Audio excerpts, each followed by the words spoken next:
The Near East is where civilization began, but it was certainly not the only area of the world where it developed. The Indian subcontinent. Making up 10% of Asia's landmass, it would always be a major focus of the continent's history, along with the Middle East and East Asia. Today, it encompasses the countries of India, Bangladesh, Pakistan, Bhutan, Nepal, Sri Lanka, and the Maldives. The northern part of India had always been divided from the south by the mountain ranges of Satpura and Vindhya. This gave both regions very different historical paths. In fact, India itself was naturally protected from the rest of Asia. To the direct north were the Himalayas, some of the largest mountains on Earth. The northeast was littered with the dense swathes of the jungles of Bengal, while the northwest had the mountain range of the Hindu Kush. Before the migrations of the ancient period, the Adivasi lived on the subcontinent, and is the catch-all name for those considered the indigenous tribes of India. They would practice hunting and gathering, and basic farming techniques. By around 2600 BCE, a new group migrated into India, based in the south. These were the Dravidians. We aren't certain from where they originated, but some believe this Dravidian language group to be related to that of the Elamites of Iran. This has yet to be proven, though. It's possible they were indigenous to the subcontinent as well, but they might also have been related, or descended from a group to the north. These people would come to be known as the Harappan. The northern plains of the Indian subcontinent couldn't sustain a thriving civilization on their own. They were graced by two main rivers, the Ganges flowing in the east, and the Indus River in the west, which was to become a third cradle of civilization. Every summer, the melted snow of the mountains would cause the river to rise, giving the flat plains much-needed nutrients. By around 3300 BCE, there were simple Indus Valley cultures in the area, and by 2600 BCE, they emerged as a major civilization, rivaling their contemporaries in Mesopotamia and Egypt. This was called the mature Harappan. The Harappan settled along the Indus River, in what would be today parts of Pakistan and northwest India. Some settlements are further south, in what is now desert, but we believe another major river, now dried up, used to flow near those cities. The main cities were wonders of urban planning. Out of hundreds of sites, we've uncovered 5 truly remarkable urban centers that stand apart. The largest of these were Harappa and Mohenjo-daro, which were able to sustain anywhere from 30,000 to 60,000 people each. Spanning the Indus Valley, their entire civilization could have numbered anywhere from 1 to 5 million in total. European archaeologists were stunned, as they had always downplayed the extent of civilizations far from Europe. These large cities were divided between a citadel and a residential area. We still aren't certain what these citadels were used for. Houses were built, all with standardized baked bricks, and laid out straight in a rectangular grid. Granaries were also built to allow for an area to collect the grain, and ventilation to dry it.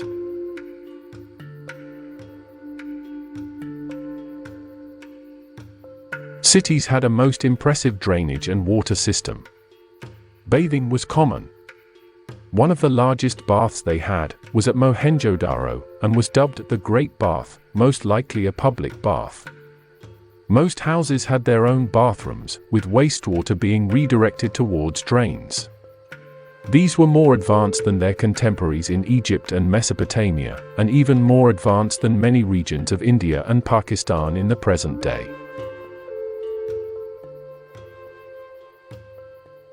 Society at first seemed to have been egalitarian, with no kings or hierarchical structure, which differed from Mesopotamia or Egypt.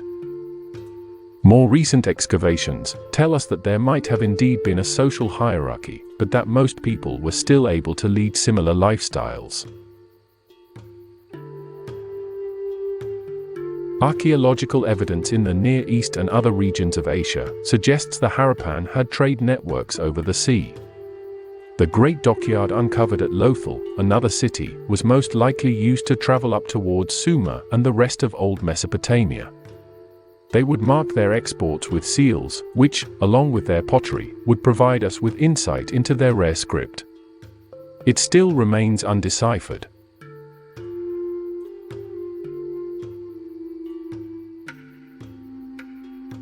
By around 1900 BCE, there is evidence of widespread abandonment of their big cities, drains left clogged, and a reversion to smaller settlements.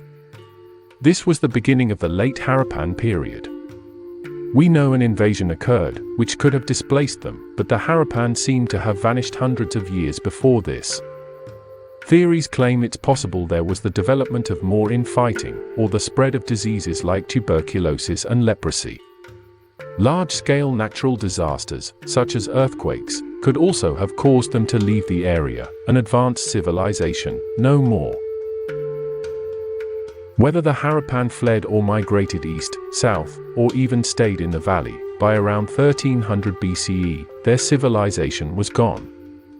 With no texts, poems, or stories, those who settled around the Indus might forever remain a mystery. With the Indus Valley depopulated, others were bound to claim this region.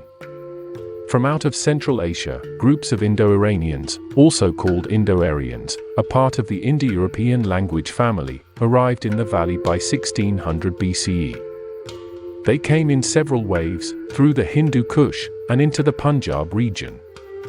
This was the beginning of the Vedic Age. A popular theory in India is that the Indo-Aryans were also indigenous to the Indian subcontinent, dismissing the migration theory. Whichever is the case, the Indo-Aryans would become the prominent culture on the subcontinent. Though the Harappan were a peaceful people, the Indo-Aryans were well versed in war. They had access to advanced chariots, bronze weapons, and long-range bows. Their people were a stark contrast to what preceded them, remaining pastoralist nomads.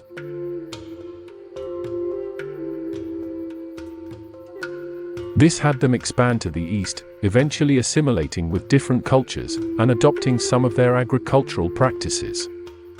After a few hundred years, by 1200 BCE, they expanded across the Ganges in the east. The common theme around the Aryans is their adoption of a unifying religion. Their stories were told orally for centuries, with strict memorization techniques, making them quite similar throughout the years. It was during this period, though, that these would be written down into Sanskrit text. Known as the Vedas, this is where the Vedic period gets its name from. One of the books of the Vedas, the Rig Veda, presents society with a division of classes. At the mouth, or top, were the Brahmin. They were often priests or children of the priest class. Lower down, the arms were called Kshatriya, or the aristocratic warrior class, while the thighs, or Vaishya, were ordinary farmers. The feet were the Shudras, those considered to serve the three higher classes. A fifth class, below all in this system, are the Dalits.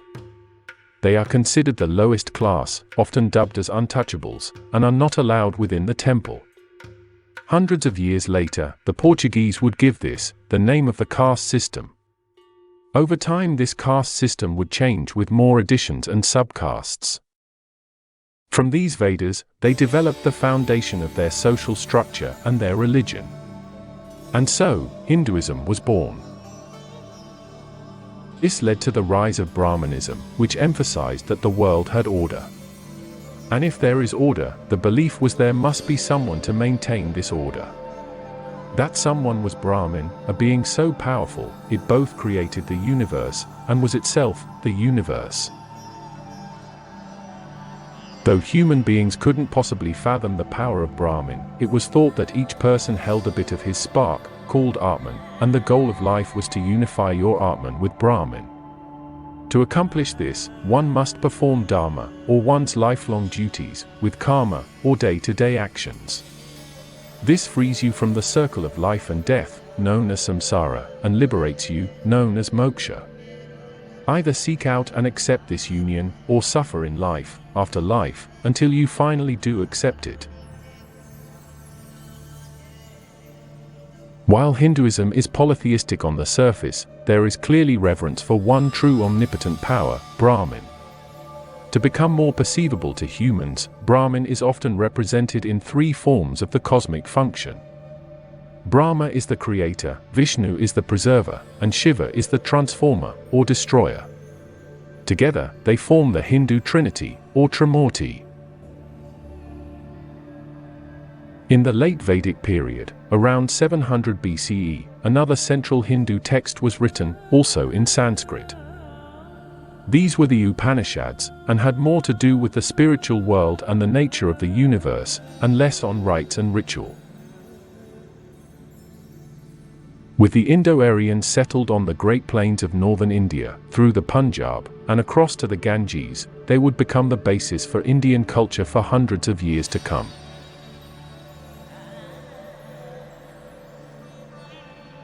Either independently, or with the influence of other cultures, the Indo-Aryans began building larger cities in what is called the Second Urbanisation period, on the Ganges plain. Nothing would compare to the complexity of the Harappan, but their cities were built more as a defensive tool. They would contain ditches, and fortified palisade walls. By the mid-500s BCE, these city-states coalesced into larger entities, turning into 16 kingdoms called the Mahajanapadas, which means great realm, in Sanskrit. These were either monarchies or oligarchic republics. The priestly class, or Brahmins, possessed much power, on par with the monarch itself, and were responsible for carrying out various rituals. The Brahmins' influence didn't sit well with everyone though.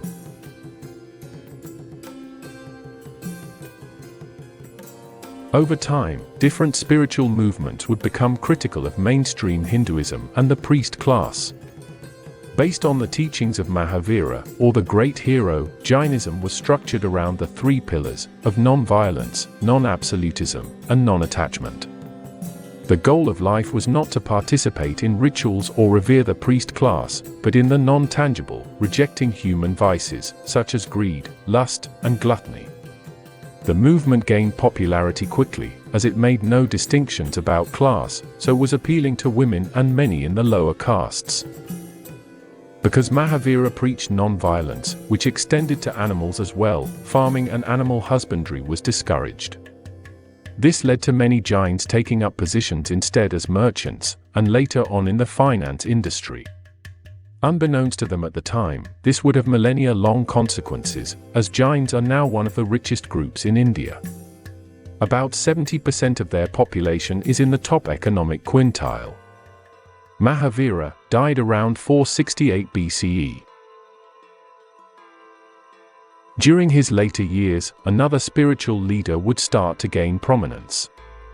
His name was Siddhartha Gautama. It's said he was born a prince of one of the kingdoms on the Ganges, and lived an extravagant life of privilege. Around 534 BCE, after finding life unsatisfying, Gautama left home to seek a higher purpose, and to learn of suffering and death. Adopting Jain principles, he became an ascetic, giving up his worldly possessions, while fasting and meditating.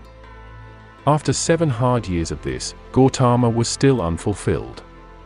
Finding a happy medium, Gautama instead practiced the middle way, still fasting and meditating, but also enjoying some of life's comforts. After sitting under the Bodhi tree, Gautama experienced something indescribable. A state of being that was an ultimate, intangible truth. This was known as Nirvana. Gautama would then be known as Gautama Buddha, or simply the Buddha, and continued his spiritual teachings for 45 years. As the cycle of birth and rebirth was like a cycle of suffering, the Buddha taught people how to achieve moksha, the soul's escape from this endless cycle. This was done by following the Eightfold Path, a set of moral and spiritual principles. Brahmins in the priest class were also criticized, along with the entire caste system itself. Over time, the Buddha's teachings would spread, with monks and schools set to teach these ideals, even after Gautama died in the 400s BCE.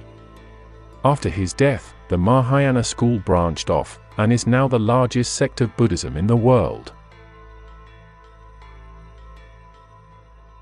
In India, Hinduism would still be the predominant religion, but Buddhism would make a resurgence during India's first true empire of its classical age. We'll get to that empire in an upcoming episode, so be sure to subscribe.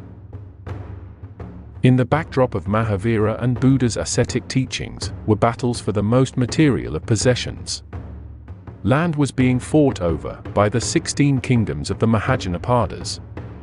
Avanti, Kosala, and Vatsa were constantly fighting for territory north of the Ganges, though none could firmly take control. Just to the south was the kingdom of Magadha.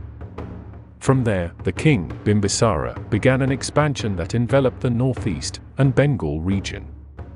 This king is also known for offering protection to the Buddha. In reality, Bimbisara enjoyed the Buddha's undermining of the Brahmin priest class, as kings were their rivals in the upper echelons of society. Bimbisara's expansion brought India out of its ancient period and well into a classical age. And with that, its first empire